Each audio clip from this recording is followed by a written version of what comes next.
Hello बच्चों, आज के इस वीडियो में हम बात करने वाले हैं क्लास 12th मैथमेटिक्स एनसीईआरटी का बहुत फंडामेंटल टॉपिक, बहुत इंपॉर्टेंट टॉपिक, जिस टॉपिक के चारों ओर पूरा 12th का मैथमेटिक्स रिवॉल्व कर रहा है, जिसके सराउंडिंग में, that is called the function. हम आज के इस वीडियो में बात करने वाले हैं फंक्शन पर। फंक्शन आपने प्रीवियस क्लास जो है 11th के मैथमेटिक्स में, उसमें भी पहला टॉपिक था। उसमें फंक्शन था, रिलेशन था, डोमेन, कोडोमेन, रेंज, ये सारे टॉपिक थे। और वो सारे प्रीवियस नॉलेज आपके पास प्रॉपरली होना बहुत कंपलसरी है। बेटा, आप सीधा सा एक थीम समझो कि वो चैप्टर आपके लिए ज्यादा दिक्कत करता है। हालांकि मैंने पहले ही आप लोगों को बता के रखा है कि जो आप से पूरी तरीके से थ्योरेटिकल नॉलेज की उम्मीद करता है, यानी that is fulfil from theory and based on logical concept, जिसमें लॉजिक ज्यादा होता है। और ये आपसे बेसिक नॉलेज पड़ता है कि आपने अर्लियर क्लास में क्या पढ़ा है। फंक्शन एक ऐसा टॉपिक है, कुछ बहुत ज्यादा हुआ नहीं है कि बहुत ज्यादा कैलकुलेशन है, बहुत ज्यादा कॉम्प्लिकेटेड है, लेकिन हाँ ये है कि इसमें लॉजिक है, बेस्ड ऑन लॉजिक। आपको लॉजिक को समझना है। और सीधा हम अपने टॉपिक पे आ जाते हैं।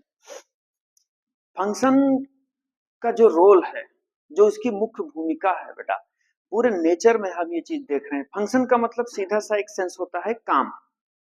और ये नेचर में हम लोग देखते हैं कि इस नेचर में जितने भी ऑब्जेक्ट हैं हमारे, जिनका भी एग्जिस्टेंस है हमारे सोसाइटी में, हमारे इकोसिस्टम में, सबका अपना अपना क्या है, फंक्शन है। ये आप मार्कर देख रहे हो, इसका काम है लिखना। जिस घर में हम रहते हैं उसका भी अपना काम है। आप बाइक चलाते हो, उसका भी अपना काम है। एक कपड़ा पहनते हैं, इसका भी इसका काम है। तो सबका अपना अपना वर्क है। ये इकोसिस्टम ने, ये नेचर ने पहले से डिस्ट्रीब्यूट कर रखा है। तो on the same concept of function, इस फिलॉसफी को हमें समझना होगा। हमें इसके कॉन्सेप्ट को कैसे अपने लाइफ में इंप्लीमेंट करना है, कैसे समझना है, ये बात मायने रखती है। केवल सवाल लगाना बड़ी बात नहीं है। तो देखिएगा फंक्शन में क्या होता है। मैं लिखता हूं कि फंक्शन क्या है। थोड़ा सा एक ट्रेडिशनल एग्जांपल के माध्यम से हम लोग इसको समझ लेते हैं कि फंक्शन होता क्या है। बेटा देखिए, फंक्शन एक तरीके से ये मशीन की तरह काम करता है। ये क्या होता है? एक मशीन जिसमें आपने कुछ इनपुट किया तो आपको रिजल्ट के रूप में क्या मिलता है? Something output. बिल्कुल सेम इसी तरीके से है। और मैंने पहले भी ऐसा कहा है कि मैथमेटिक्स ऐसा कोई वर्क नहीं करता जिसका कोई रिजल्ट ना हो, अर्थात जो नॉट डिफाइंड हो। मैथमेटिक्स वही काम करता है जिसका कोई रिजल्ट हो भाई, जिसका कोई आउटपुट हो, और वो डिफाइंड होना चाहिए।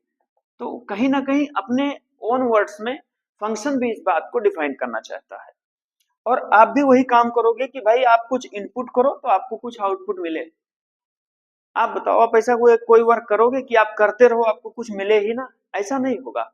सेम फिलॉसफी पर ये हमारा फंक्शन है। और फंक्शन मैंने क्या बताया कि एक मशीन की तरह वर्क करता है, कि जैसे आप कोई मशीन है, कोई कंप्यूटर है, कोई मोबाइल है, उसमें आप कोई डेटा जब आप एंट्री करते हो इनपुट के फॉर्मेट में, तो आउटपुट के फॉर्मेट में आपको कुछ ना कुछ मिलता है। गूगल पे आप कुछ सर्च करते हो, टाइप करते हो, तो आपको मिल गया। ठीक है। तो ये हमारा ट्रेडिशनल लैंग्वेज था। फंक्शन को हम आगे समझते हैं कि बेसिकली ये होता क्या है। हम स्टैंडर्ड लैंग्वेज में मैथमेटिक्स के फॉर्मेट में आ रहे हैं। ये लिखा है, let y equal to F X is said to be a function if each and every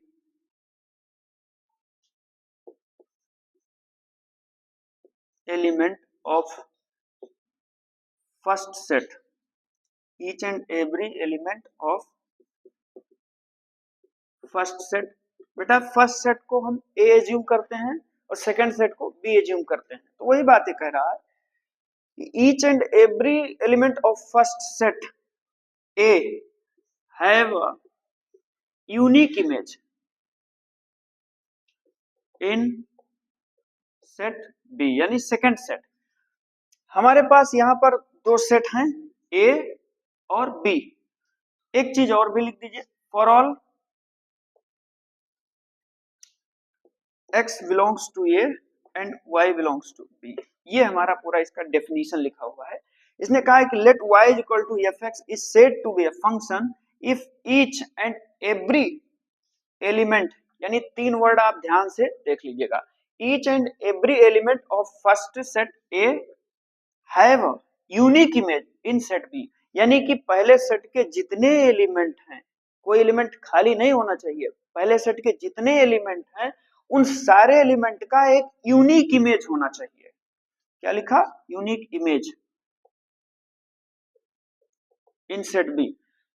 पहले सेट के जितने एलिमेंट हैं उन सारे एलिमेंट का बी में क्या होना चाहिए?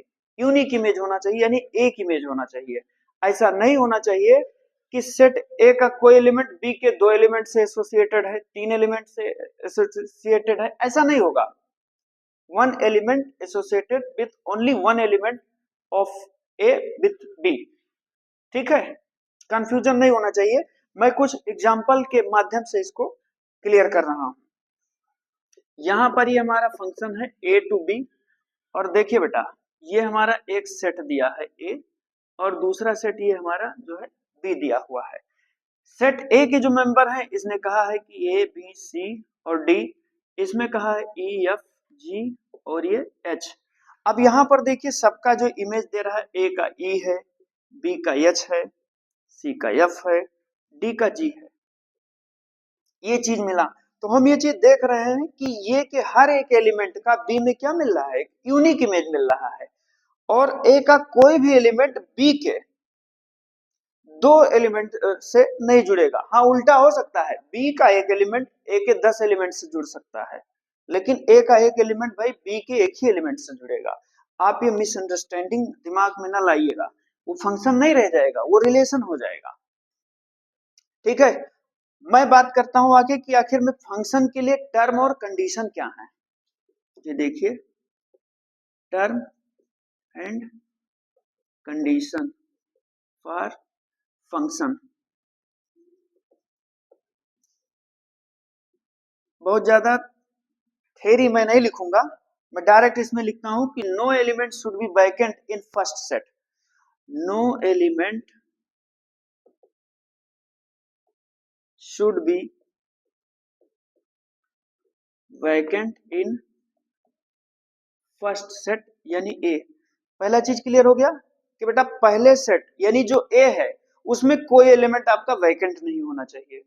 और दूसरा कंडीशन ये है कि ए का एक एलिमेंट बी के एक ही एलिमेंट से जुड़ेगा। ए का एक एलिमेंट बी के दो एलिमेंट से नहीं जुड़ सकता। ये देखिए, अगर जो कहीं ऐसा दिख रहा है कि ए का एक एलिमेंट बी के दो एलिमेंट से जुड़ रहा है या तीन एलिमेंट से जुड़ रहा है, तो ये गलत है, ऐसा नहीं होगा फंक्शन में। हाँ, इसका रिवर्स हो सकता है कि बी का एक एलिमेंट ए के चार एलिमेंट से जुड़ रहा है, तीन एलिमेंट से जुड़ रहा है, ऐसा हो सकता है। ठीक है, तो बेटा फंक्शन के लिए यही दो टर्म और कंडीशन आप ध्यान रखिएगा। पहला क्या है? No element should be vacant in first set ए।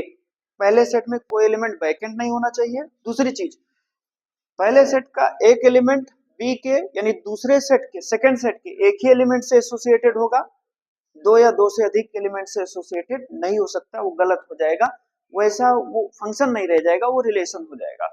और दूसरी चीज, हाँ रिवर्स वाला बात सही है कि बी का एक एलिमेंट है तो वो एक एक कई एलिमेंट से भी जुड़ सकता है।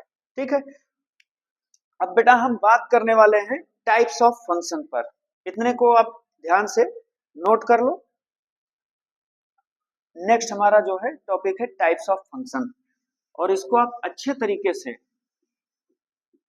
रिवीजन करते रहिए, नोट्स में अच्छे तरीके से लिखते रहिए और प्रैक्टिस भी करते रहिए। कुछ बहुत बड़ा हुआ नहीं है, जिस हिसाब से लोग फंक्शन का र्यूमर फैलाए रहते हैं वैसा कुछ है नहीं इसमें बहुत ज्यादा।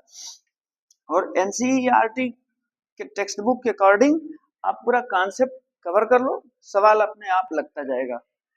अगला है हमारा टाइप्स ऑफ फंक्शन। देखिएगा, टाइप्स ऑफ फंक्शन।